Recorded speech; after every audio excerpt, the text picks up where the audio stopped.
ওনাদের একটাই কাজ, প্রতিমন্ত্রী খেলো কিভাবে, উঠলো কিভাবে, জাম্প দিল কিভাবে, ওনাকে হাতে করে নাচালো কিভাবে, এগুলি নিয়ে মানে always they are trying to, they are suppose to be promote our education. Noakhali university গিয়েছি, সেইখানে ছাত্রদল অডিটোরিয়ামটা হলো 500 লোকের, ছাত্রদল ঢুকেছে মনে করেন এক ঝাঁকে 500। তো আমি বলছি, এই ছাত্রদল তোমরা ইনডিসিপ্লিন করো না, আমিও ছাত্রদল করে আসছি, তোমরা ডিসিপ্লিন মেনটেন করো।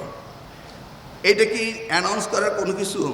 ডেলি ক্যাম্পাস একটা পত্রিকা, সে এইটা দিল, কিন্তু সেখানে যে আমরা কত ভালো কথা বলেছি, কত ইনস্ট্রাকশন দিয়েছি, সেইটা তারা দিবে না। ওনারা মনে করেন ওনারা বলবেন, আমরা শুধু শুনেই যাব। আমরাও ওনাদের বিরুদ্ধে বলতে জানি।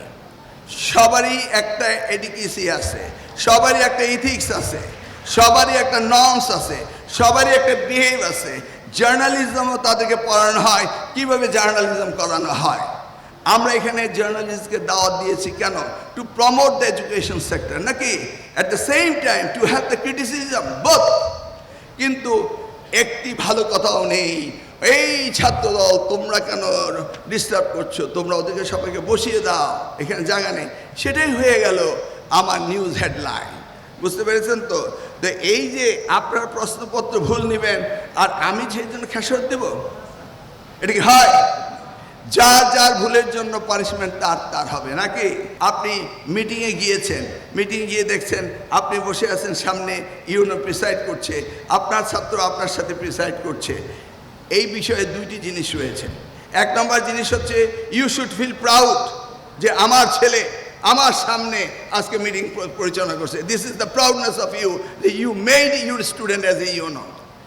সেকেন্ডলি হচ্ছে যে UNO is not the matter, matter is the chair, matter is the chair. আমি যখন স্টেট মিনিস্টার ছিলাম তখন আমার বয়স কম ছিল না, আজ থেকে 20 বছর আগে, জাস্ট কাউন্ট ইট। আমার সাথে কি ভিসিরা কাজ করেননি? আমার ঢাকা ইউনিভার্সিটির শিক্ষক কি আমার সাথে কাজ করেনি? But I addressed him sir. আপনার ইউনো আপনাকে স্যার বলেই বলবে, অন্য কিছু বলবে। That's all you demand. তাহলে আপনি ওই ছাত্র তৈরি করতে পারেননি, that's your failure, that's your failure, that's not our failure. শুনুন, এই যে বাড়তি কথা, Faiz sir, SM Faiz sir VC ছিলেন। আমি যখন ঢাকা ইউনিভার্সিটির ছাত্র ছিলাম, আমি উনারই ছাত্র ছিলাম। তো আমি কনভোকেশন অনুষ্ঠানে অ্যাড্রেস করছি, ফয়েজ স্যারের নাম বলে, ফয়েজ স্যার, ম্যাডাম জিয়া উনি মিটিংয়ের চিফ